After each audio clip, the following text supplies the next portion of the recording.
Who can tell me? Okay, let me help you. Now,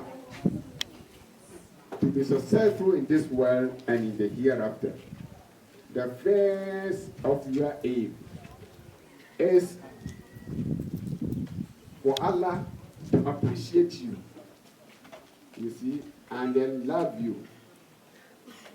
For Allah to appreciate you and love you, because that will be the basis by which you can save from hellfire and then get to heaven and also be successful in this world.